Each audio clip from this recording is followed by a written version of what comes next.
My mother was a brilliant, 5-foot-tall, brown woman with an accent. And as the eldest child, I saw how the world would sometimes treat her. But my mother never lost her cool. She was tough, courageous, a trailblazer in the fight for women's health, and she taught Maya and me a lesson that Michelle mentioned the other night. She taught us to never complain about injustice, but do something about it. Do something about it. That was my mother. And she taught us, and she also taught us, and never do anything half-assed. And that is a direct quote. A direct quote. I grew up immersed in the ideals of the civil rights movement. My parents had met at a civil rights gathering, and they made sure that we learned about civil rights leaders, including the lawyers like Thurgood Marshall and Constance Baker Motley, those who battled in the courtroom to make real the promise of America. So at a young age, I decided I wanted to do that work. I wanted to be a lawyer. And when it came time to choose the type of law I would pursue, I reflected on a pivotal moment in my life. You see, when I was in high school, I started to notice something about my best friend, Wanda. She was sad at school, and there were times she didn't want to go home. So one day I asked if everything was all right, and she confided in me that she was being sexually abused by her stepfather. And I immediately told her she had to come stay with us, and she did. This is one of the reasons I became a prosecutor, to protect people like Wanda, because I believe everyone has a right to safety, to dignity, and to justice.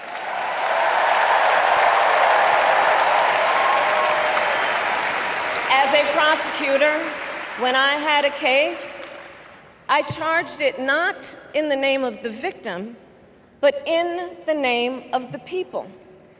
For a simple reason. In our system of justice, a harm against any one of us is a harm against all of us.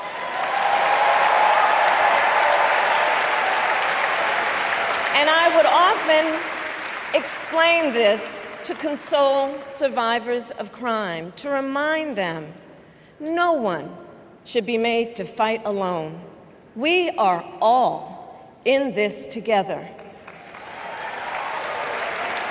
And every day, in the courtroom, I stood proudly before a judge, and I said 5 words: Kamala Harris for the people.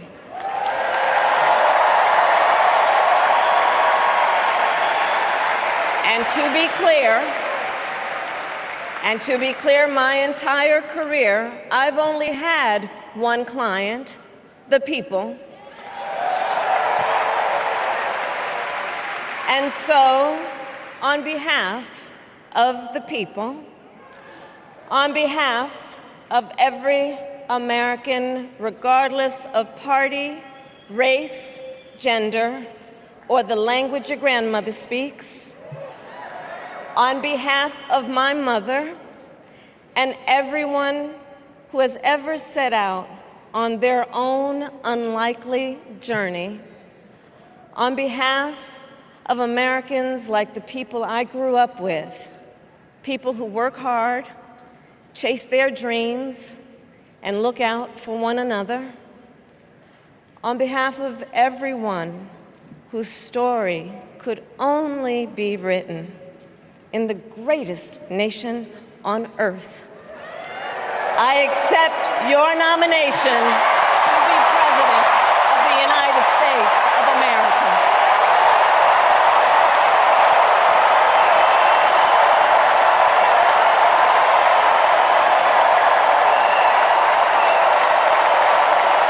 And with this election, election,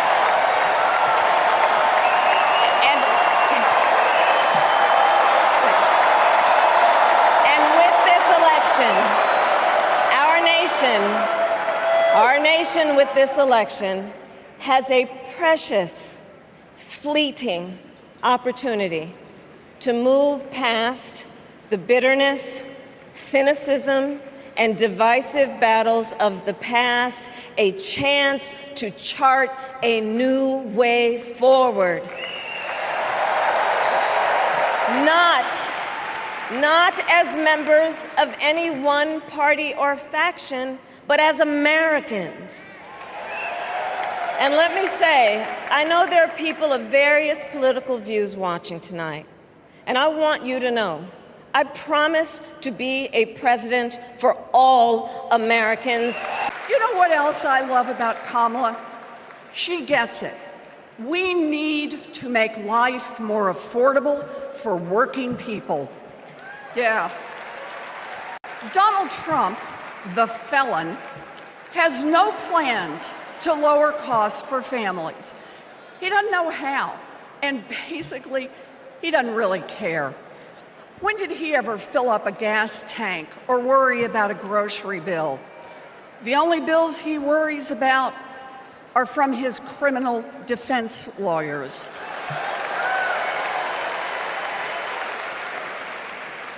But Kamala, she cares deep down, and she will take on the giant corporations that are squeezing American families. In fact, it's something she's done before. During the California wildfires, she went after the price gougers. During the pandemic, we worked together in the Senate to stop price gouging. And as president, she will lower costs for your family. She'll take on the Wall Street firms that buy up millions of houses and apartments and then jack up the rent. She'll take on drug companies that charge an arm and a leg for prescriptions. She'll take on corporate monopolies that rip off consumers and billionaires who don't pay taxes.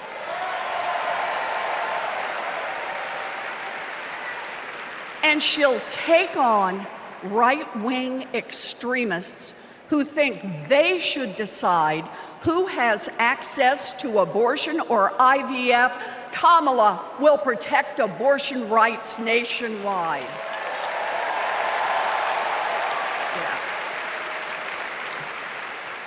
And there it is. Groceries, gas, housing, healthcare, taxes, abortion. Trust Donald Trump and J.D. Vance to look out for your family? Shoot, I wouldn't let those guys, I wouldn't trust them to move my couch. I want to now, since I was a teenager, I was mentored by Reverend Jesse Jackson.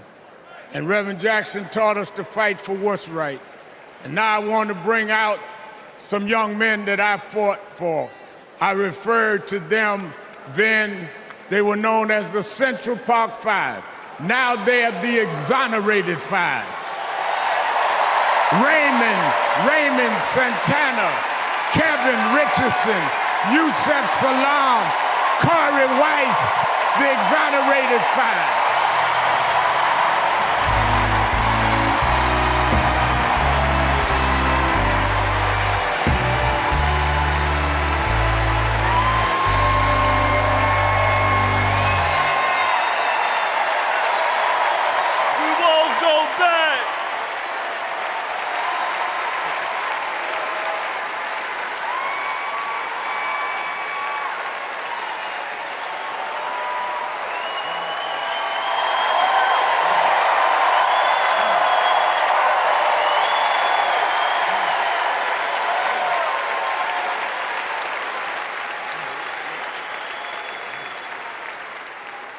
Good evening, people.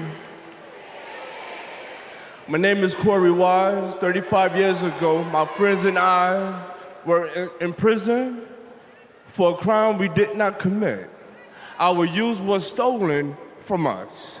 Every day as we walked into courtroom, people screamed at us, threatened us because of Donald Trump. He spent $85,000 on a full-page ad in the New York Times, calling for our execution.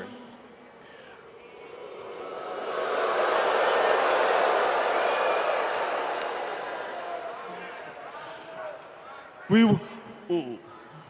were innocent kids, but we served a total of 41 years in prison.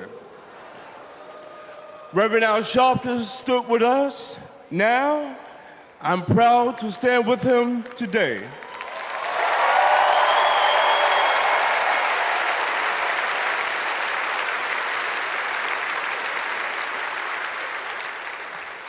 Vice President Kamala Harris has also worked to make things fairer. I know she will do the same as president. Now prove that message. Okay, so listen. It's come to my attention that there are some folks who struggle or pretend to struggle with the proper pronunciation of our future president's name. So, hear me out. Confusion is understandable. Disrespect is not. So tonight, we are going to help everyone get it right. Here to help me are some very special guests.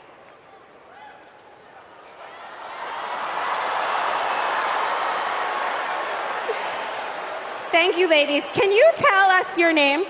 Hello, everybody. My name's Amara. And my name is Leela, her little sister. And what are you here to do? To teach you how to say your auntie's name. Okay, so how do you pronounce it? First you say comma like a comma in a sentence. Then you say la like la la la la la. Put it together and it's 1, 2, 3, Kamala. All right, so let's practice. I was born with grit.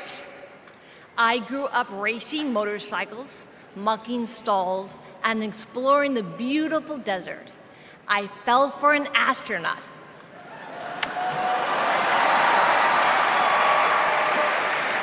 For 5 years, I served in Congress from a swing district. Everybody called me a rising star. Then on January 8th, 2011, a man tried to assassinate me. He shot 19 people. He killed 6. Terrible, terrible day. I almost died, but I fought for my life and I survived.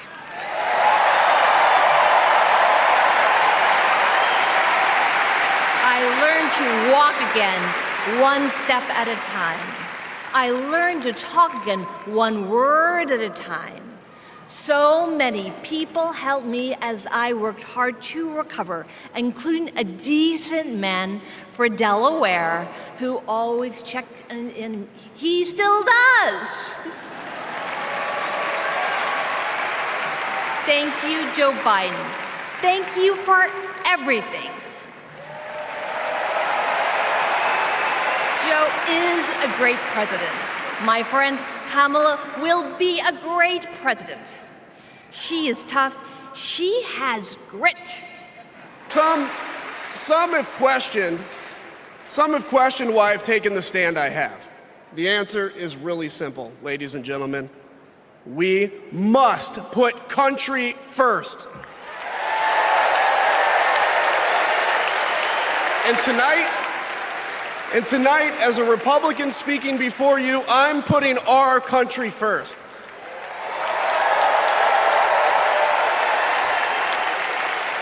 Because the fact is, I do belong here. I know Kamala Harris shares my allegiance to the rule of law, the Constitution, and democracy. And she is dedicated to upholding all three in service to our country. Whatever policies we disagree on pale in comparison with those fundamental matters of principle, of decency, and of fidelity to this nation.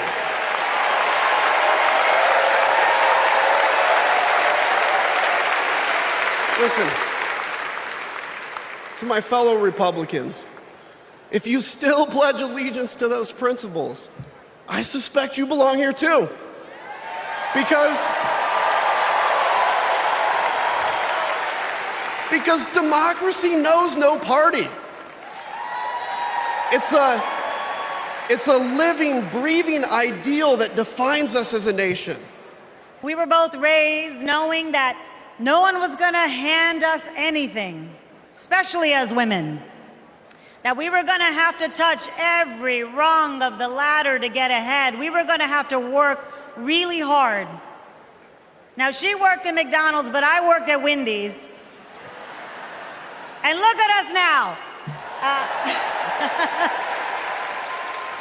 You see, Kamala and I were able to see beyond the horizon because our families supported our big dreams. Well, guess what? As Americans, we're all part of one big family. Somos familia. And as familia, we have to have each other's back. We have to support each other's dreams because Kamala's success is our success. And she supports us to dream big too. So let me tell you, in the Latino community, in our community, we have a saying, sí se puede, which means yes. It means yes, we can. But tonight, I'm here to tell you, yes, she can. So we're going to say, she se puede. So when someone asks you, is she ready to lead this country forward? We're going to say, she se puede. When somebody says, is she qualified for the job? We're going to say, she se puede. When somebody asks, is she going to be the first female president of the United States? We're going to say, she se puede. Our voices, our vote, we're going to decide this election. And let me tell you, the energy tonight isn't just here in Chicago, it's all across the country. People are gathered at watch parties everywhere to celebrate Kamala Harris. Say hello. Yes. All right. We know how to work, so let's get to work. Let's turn all of this enthusiasm and joy into action. At 29, I joined the sandwich generation. Sandwiched between working and raising my newborn and caring for my mom, who was dying from brain cancer. It was hard, but not extraordinary. It's life. Those nights reminded me who I was fighting for. People just trying to make it. Kamala Harris knows who she's fighting for, too. She took care of her mom, who also battled cancer. As president, she'll fight to lower the cost of health care and elder care for every family. She's lived a life like ours. She knows us. Donald Trump doesn't know you at all. You think he understands that when your car breaks down, you can't get to work? No. His first word was probably chauffeur.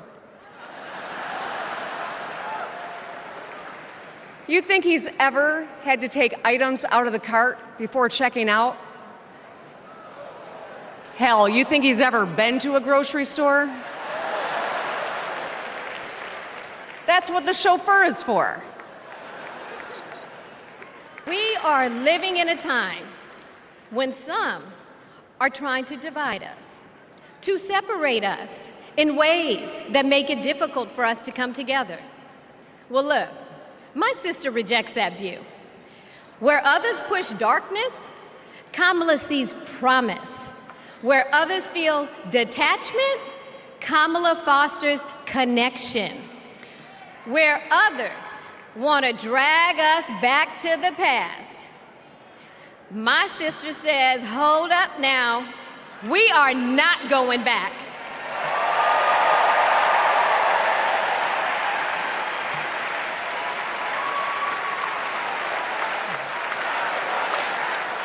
Because Kamala understands we have so much more in common than what separates us. She knows the measure of our success isn't just winning an election. It's about who we bring along and lift up in the process.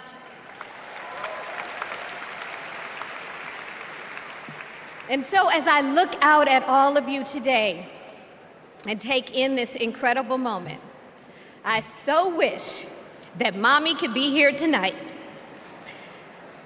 I can just see her smiling, saying how proud she is of Kamala.